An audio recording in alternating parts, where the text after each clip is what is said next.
It was 4:37 p.m. when I heard the click of Drew Lansing's office door close behind Jack. Not slam, not even shut firmly. Just that calm, terrifying click that said, whatever just happened in there was final. I'd seen Jack Colburn walk out of hundreds of meetings in the 2 decades I'd worked 3 doors down from him. But this time he didn't nod at me like usual. Didn't stop by my desk to mumble some dry joke about system redundancy or the new coffee machine. He just set his badge on the front desk, turned without a word, and left the building like he'd already planned what came next. That silence? It was louder than any outburst. Drew came out right after with that smug little bounce in his step, like a golden retriever who just peed on the furniture and thought he'd solved plumbing. Legacy loyalty, he laughed to the receptionist. It's a liability now. Time to let automation take the wheel. I wanted to slap the Bluetooth earpiece off his head.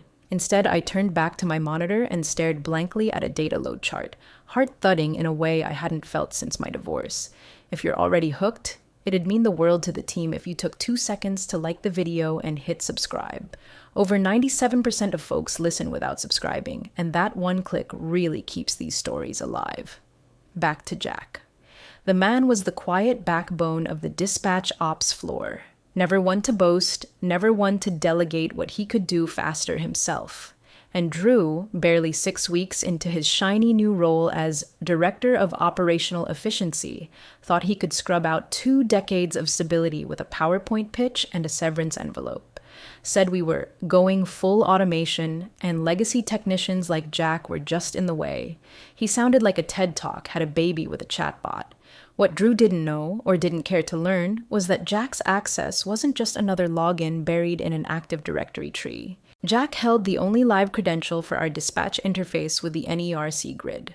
The license wasn't issued to the company. It was tied to him, personally, state-verified, biometric authenticated, and renewed annually through protocols so old-school and ironclad that even I, a 15-year vet in dispatch compliance, had only seen the full form once.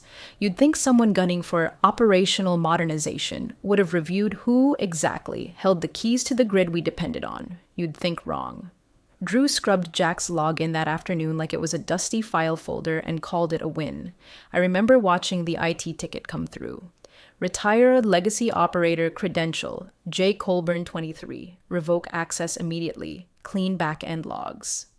I froze. There's protocol, and then there's suicide. I called Jack at 6:12 p.m. He didn't pick up. No voicemail. Just the mechanical beep of someone who knew silence was power. By 8 Mari, we started getting alerts. Back-end process errors from the grid handshake module. I forwarded them to Drew. His reply? Have the devs sort it tomorrow. At 9:37, I saw the alert. Primary dispatch license. Key holder removed. NERC protocol flag. Level orange.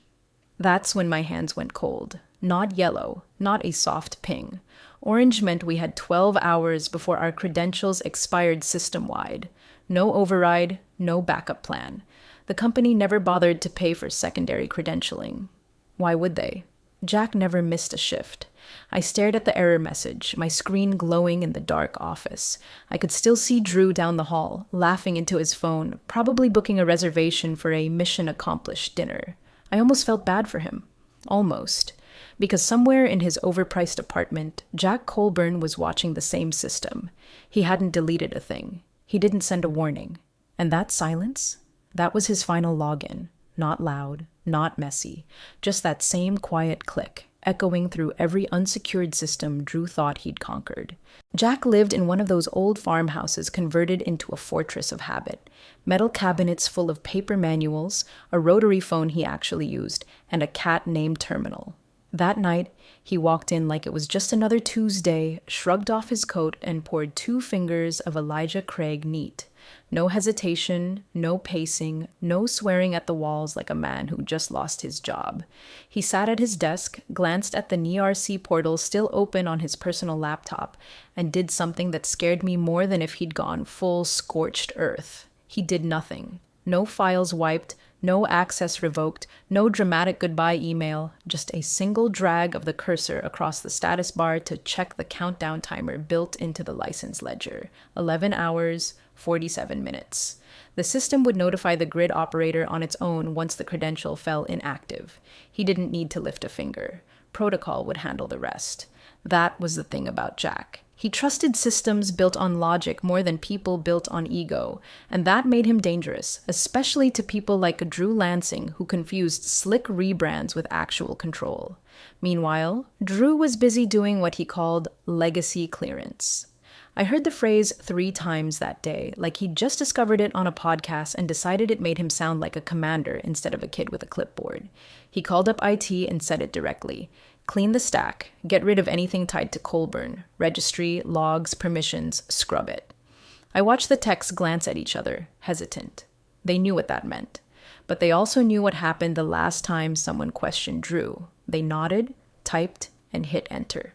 By 7:03 p.m., Jack's credentials were gone from the company's internal registry. His name, access ID, and biometric shadow cleared like he'd never worked there. And like clockwork, the back-end system logged it with a cold little line. License holder removed, no successor assigned. That log? It gets uploaded in real time to the NERC monitoring system. Jack knew that. Drew didn't. I found out later Jack spent that same hour in his garage, not doom-scrolling or rage-calling lawyers, but adjusting the carb on his generator. Calm, focused, detached in the way only a man who had already calculated every fallout variable could be. And honestly, I think that's what scared me most. Because Drew didn't know he'd just pulled the plug on the one person who understood the system better than the vendor who built it. He thought he'd yanked out a bolt from an old rusted machine. He didn't realize that bolt was the load-bearing piece. The one protocol didn't just include, it depended on. The more I thought about it, the more I realized Jack hadn't lost anything. Not really. He'd simply stepped aside and let the math speak. Protocol was comfort for people like Jack. Because unlike people, protocol doesn't lie, doesn't posture, and sure as hell doesn't forget. It just waits, quietly, until someone arrogant enough to ignore it presses the wrong button. And that button had already been pushed. By 8:22, the second back-end log posted to the oversight server. Dispatch access license. Unassigned, escalation window open. That's when the National Grid's legal team gets a ping. That's when someone, somewhere, starts asking questions no one at our office is ready to answer. And Jack? He took one last sip, looked at terminal and said, T-9. Then he flipped the light off and went to bed like a man whose alarm was set to watch the world learn the hard way what he'd always known. Remove the person, and the system doesn't fall. It waits. Then it notifies. At 3:14 a.m., the control room was dead quiet except for the hum of the monitors and the muffled slurp of an oversteeped gas station tea. Kayla, 21, fresh out of community college and barely 6 weeks into her night shifts, tapped the keyboard again. Confused. She'd done the login the same way she was trained. NERC dispatch portal, credentials loaded from the key fob, system sync handshake. Except this time the screen froze, then blinked, then flashed red. Grid access credentials failed, it said. She blinked. Tried again. Same sequence, same freeze, but this time a second message popped up beneath it in system gray. Access key invalid. No active dispatch license holder. Kayla stared at the screen like it had just told her she failed a pregnancy test she wasn't expecting to take. She wasn't one to panic, but she also wasn't stupid. This wasn't some random password typo. This was a grid alert, and grid alerts don't happen during night shifts unless something has gone very, very wrong.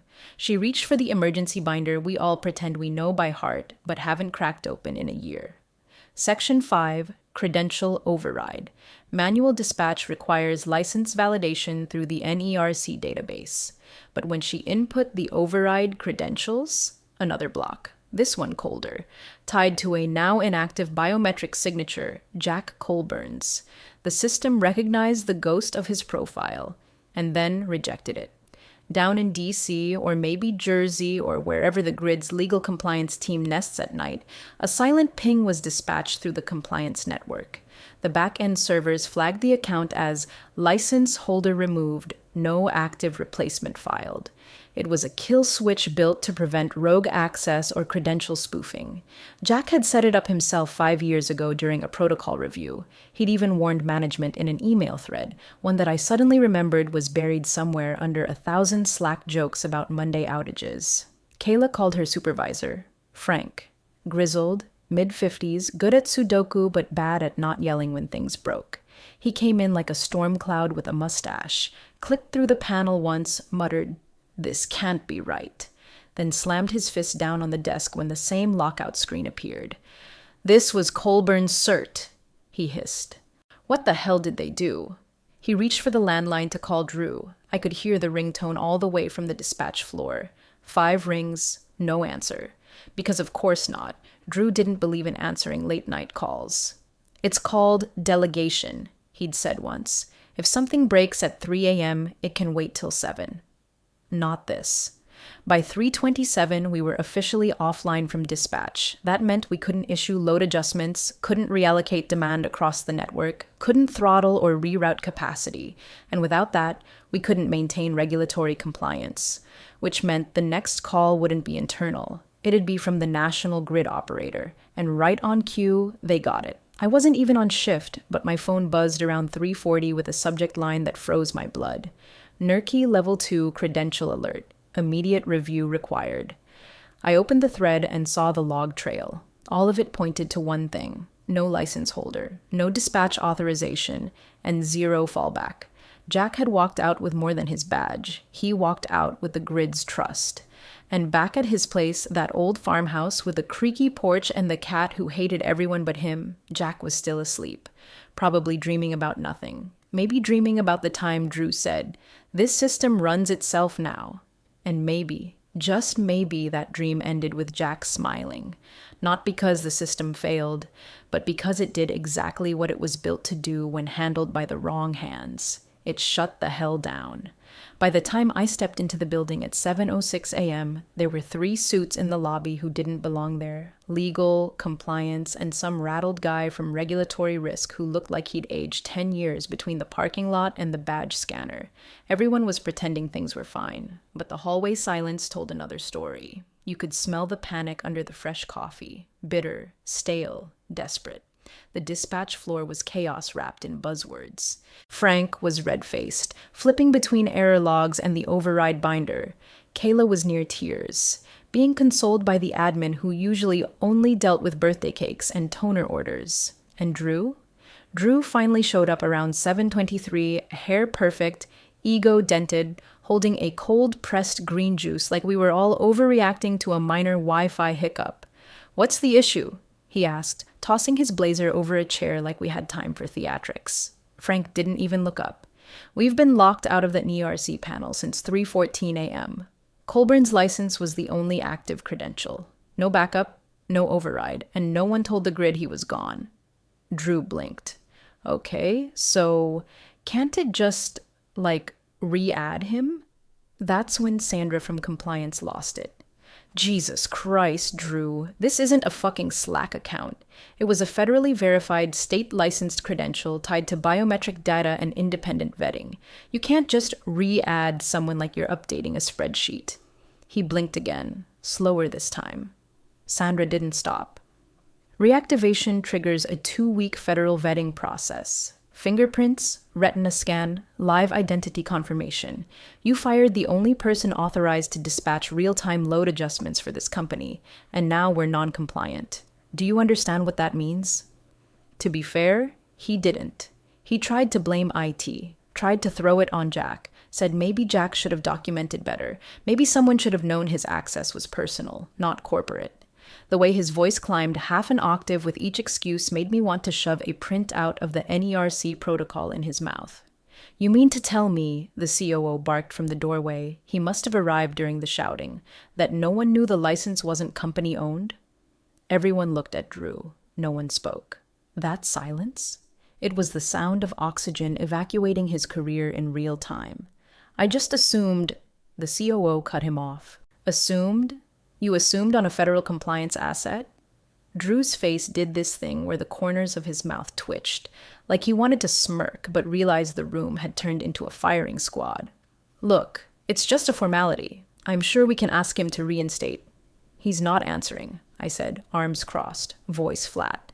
They all turned to me. I nodded. I called. So did legal, so did ops. No response. Sandra added, and even if he did respond, the re-verification process would still take 10 to 14 business days. We don't have 10 to 14 hours, Drew. He looked around like we were all the crazy ones. So what? We're dead in the water over one guy? You mean the guy you fired without asking a single question about credential transfer? I shot back. That was the moment. The crack in the armor. His shoulders dropped. His grip on the juice bottle tightened just enough to make it creak. That was the moment Drew Lansing realized the system he thought he'd outgrown was never just about software. It was about the people who understood what buttons not to press. And now, he'd mashed the wrong one with both fists.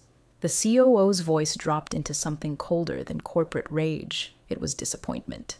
I want a full log of every decision made regarding Colburn's removal. Every email, every ticket, every Slack, by noon. Drew opened his mouth, then closed it.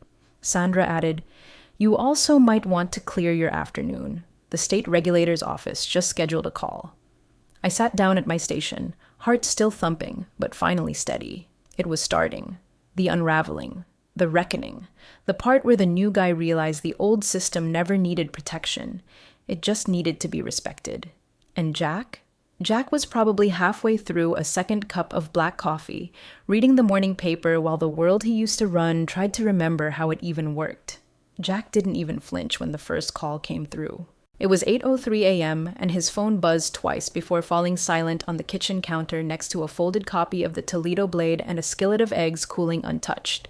No glance, no reach for the screen. Just the quiet clink of a coffee spoon against ceramic as he stirred his cup like a man watching the wind shift before a storm he already forecasted. The second call came 10 minutes later. Different number. This one from legal, I think. Same result. Silence. By 8:30, Jack was on his laptop. Not on Facebook, not typing out some bitter manifesto like people do when they've been burned. No, he was on the Secretary of State's Business Services portal, registering a new LLC. Name, Gridstead Consulting. Industry, Regulatory Infrastructure Advisory. Principal, Jack M. Colburn. And under services in that quiet little section where most folks write project strategy or operations efficiency, Jack typed 6 precise words. ERG dispatch license, retained holder, active. I saw it myself later. Simple, cold, unmistakable. He didn't need a revenge post. He had a credential no one else did, and now it had a price tag. Word started spreading internally by 9. First as rumor, then as panic. I was in the kitchen microwaving a stale blueberry muffin when my phone lit up with a text from Matt, one of our old SCADA guys who'd transferred to the overnight shift 2 years ago. Matt, 9:02 a.m. You talked to Jack? They're melting down in the control room. It's like watching a bunch of toddlers try to reset a nuclear sub. I nearly choked. Then came another. Matt, 9:04 a.m. Drew just tried to call the grid operator directly. They told him to submit a formal license holder transfer request. Processing estimate? 15 business days. I could picture it. Drew pacing like a caged stockbroker, hissing into his phone, probably blaming IT, federal bureaucracy, or that stubborn old dinosaur who's holding the grid hostage. But Jack wasn't holding anything. He'd simply walked away. It was Drew who yanked out the keystone and now stood staring at the rubble, wondering why gravity was so unfair. Jack, meanwhile, was outlining service tiers. Tier 1, System Credential, Reinstatement, and License Liaison. Tier 2, Grid Integrity Audits. Tier 3, Ongoing Oversight for Dispatch Compliance.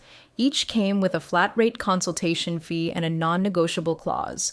All requests reviewed at Jack's discretion. No rush jobs, no handshakes, written agreements only. I don't think Jack was enjoying the fallout exactly. That wasn't his style. He wasn't a chest thumper. He was a craftsman. And a craftsman doesn't cackle when a novice ruins the structure. He just waits until they finally ask for help. and then tells them where the hammer actually goes. At 10:12, he received an email with a subject line in all caps. Urgent. Please call us. He didn't open it. He was too busy scanning a lease agreement for a small office on the east side, just off the turnpike.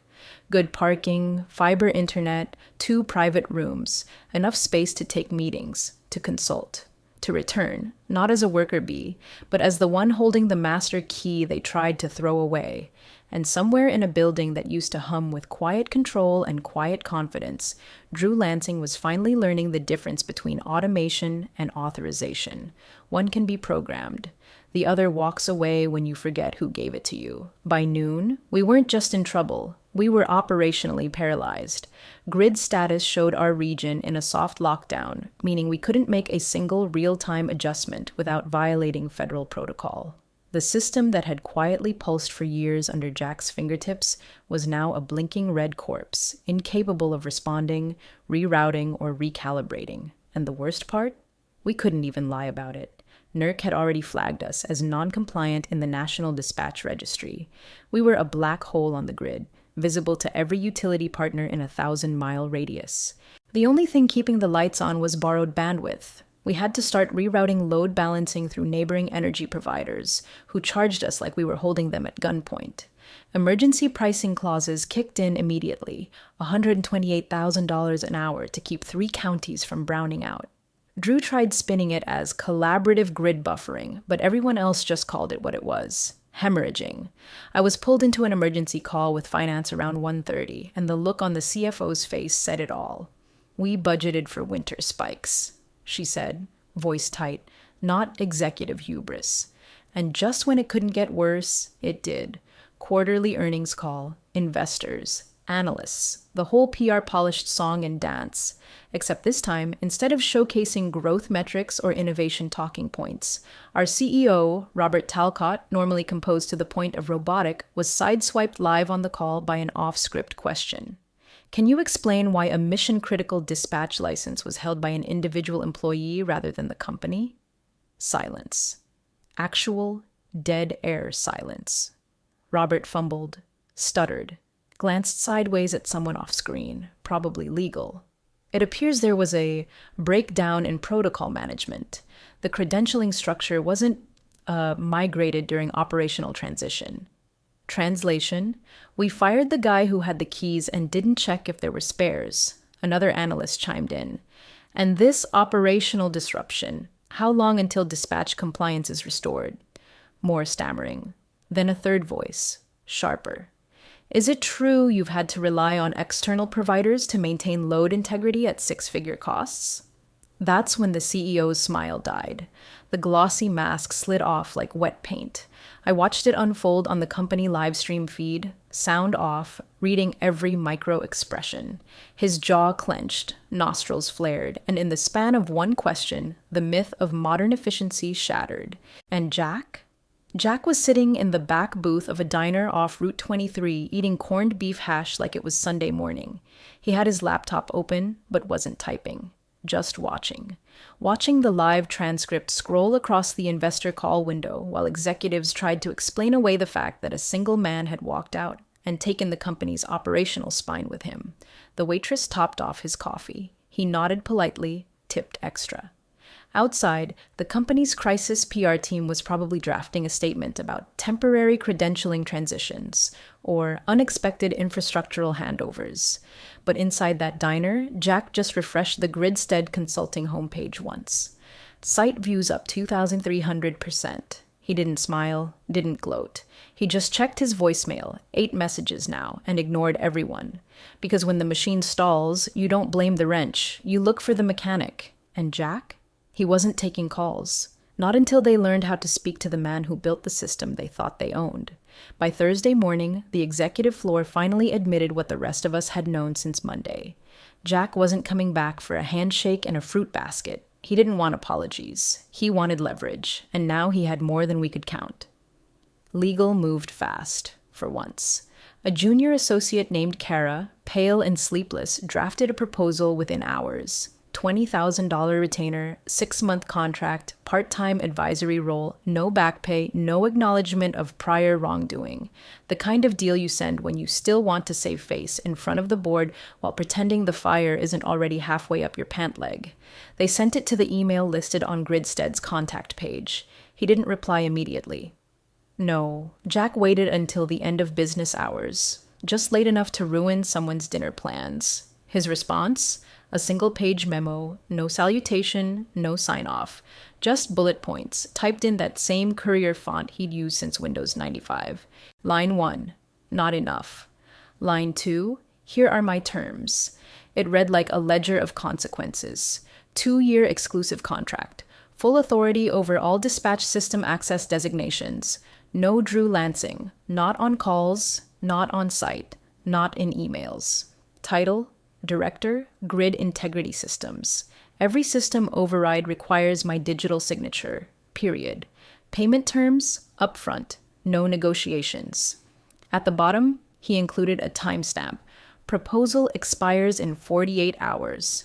Drew saw the memo before the rest of us. Someone in legal forwarded it to the wrong thread. I watched him read it in the war room, eyes scanning fast, jaw grinding slow. He looked like he wanted to scream, but couldn't afford the optics.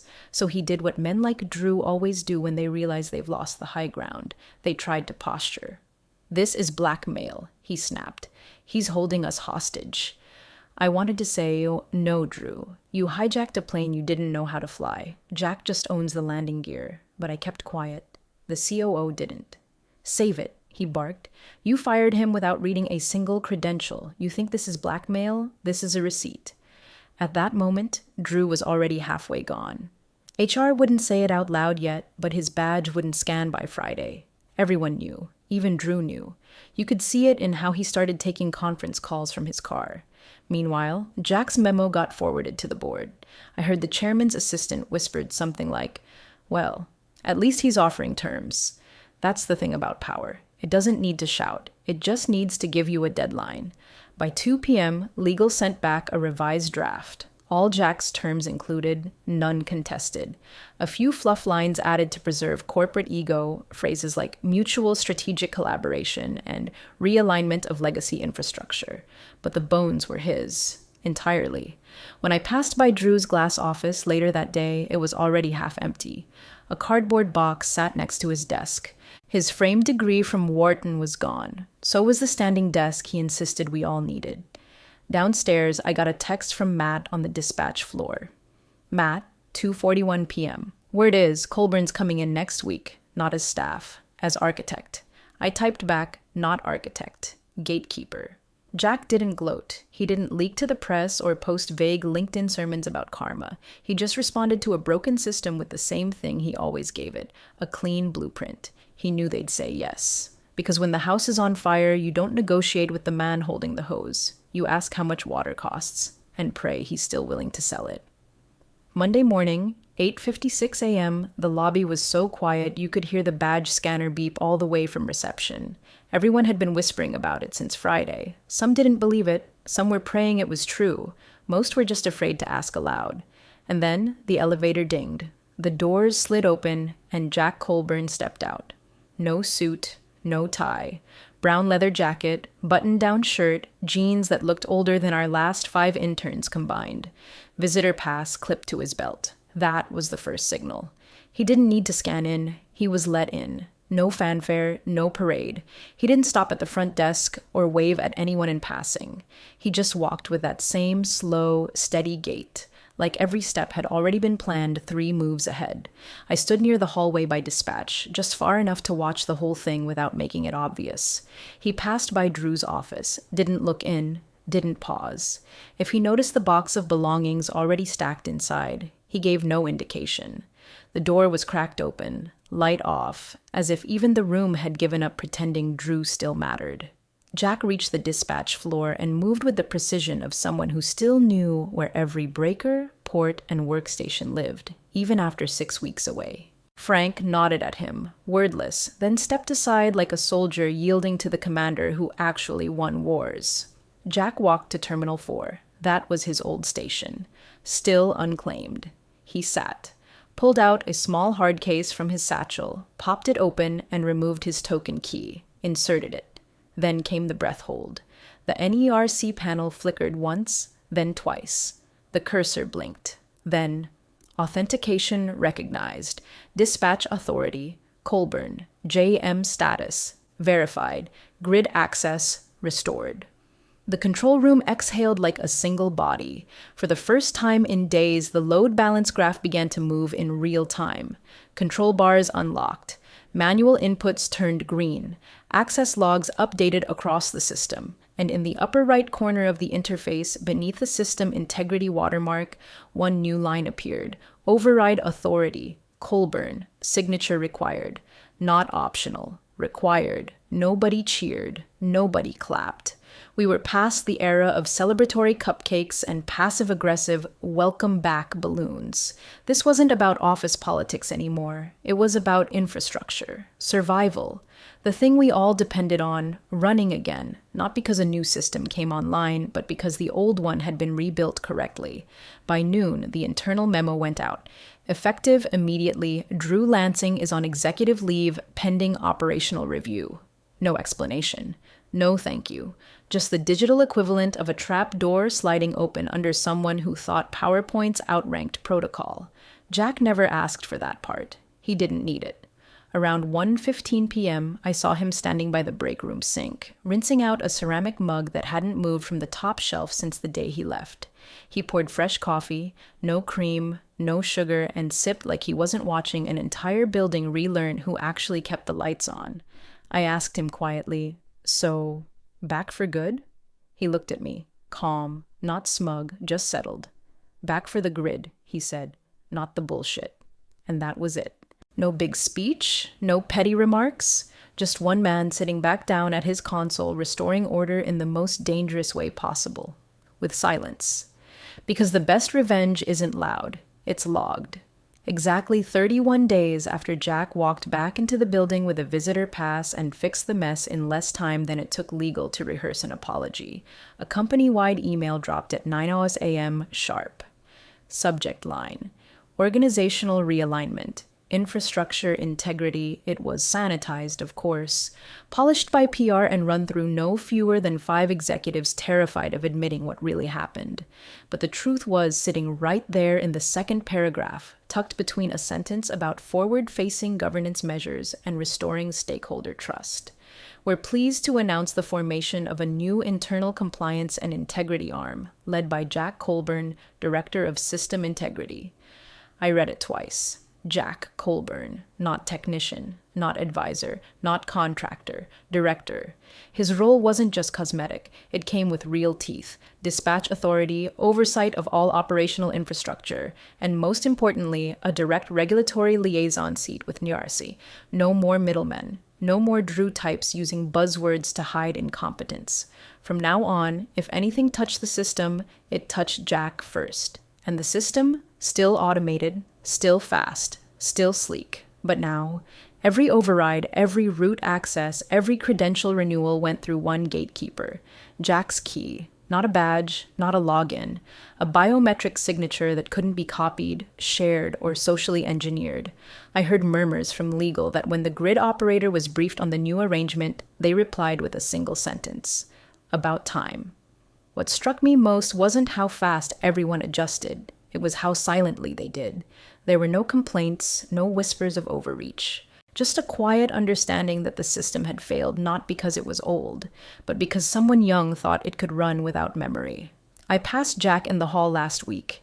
He didn't walk like a man who'd won anything. He walked like a man who had nothing to prove. Clipboard under one arm, mug in hand, nodding slightly to the new batch of dispatch techs like a professor, watching students figure out the lab on their own. He still doesn't talk much in meetings, doesn't dominate rooms or swing his new title around. But when questions come up about load distribution thresholds or emergency protocols, all eyes go to him, and he just answers, calm, precise, like someone who never left, just waited until the lights flickered long enough for people to realize whose name was stitched into the wiring. We still use the new software Drew pushed through, ironically.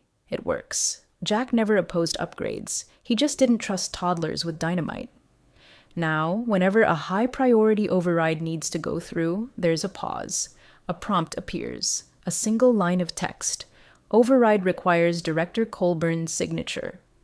No one complains. No one questions it. Because some systems don't need revenge. They just need a gatekeeper who remembers where the power flows. They wanted the system without the man who built it. Turns out, the grid noticed.